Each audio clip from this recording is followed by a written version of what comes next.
नमस्कार दोस्तों, स्वागत है आप सभी का हमारे इस YouTube चैनल पर। दोस्तों 18 दिन के चले महाभारत के युद्ध में रक्तपात के सिवाय कुछ हासिल नहीं हुआ। इस युद्ध में कौरवों के समस्त कुल का नाश हुआ, साथ ही पांचों पांडवों को छोड़कर पांडव कुल के अधिकांश लोग मारे गए।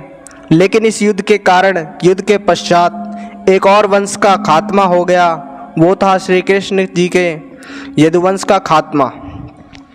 महाभारत युद्ध की समाप्ति के बाद जब युधिष्ठिर का राजतिलक हो रहा था, तब कौरवों की माता गांधारी ने महाभारत युद्ध के लिए श्री कृष्ण को दोषी ठहराते हुए श्राप दिया कि जिस प्रकार कौरवों के वंश का नाश हुआ है, ठीक उसी प्रकार से यदुवंश का भी नाश होगा।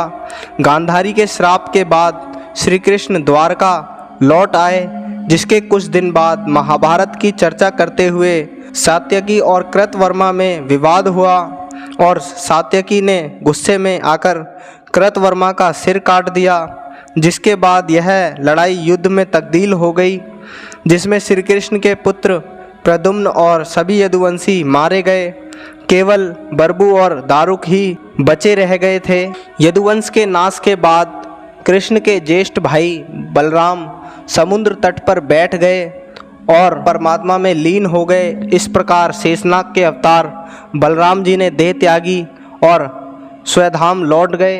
बलराम जी की देह त्याग के बाद एक दिन श्री कृष्ण पीपल के वृक्ष पर ध्यान मुद्रा में बैठे थे।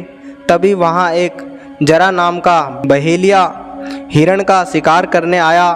उसे दूर से श्री कृष्ण का तलवा हिरण के मुख समान लगा और उसने दूर से ही तीर छोड़ दिया, जो श्री कृष्ण के तलवों में आकर लग गया।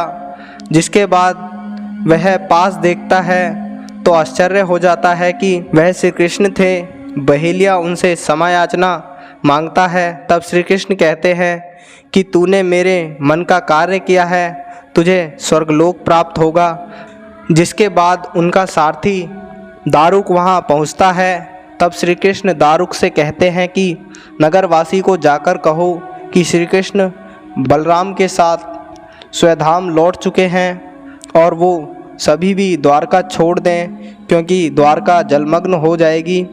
फिर यह खबर जब दारुक ने सभी को दी तो सभी देवी देवता, स्वर्ग की अप्सराएं, यक्ष, किन्नर, गंधर्व आदि वहाँ पहुँचे और सभी ने श्री कृष्ण की आराधना की। जिसके बाद श्री कृष्ण ने अपने नेत्र बंद कर लिए और वे अपने धाम लौट गए।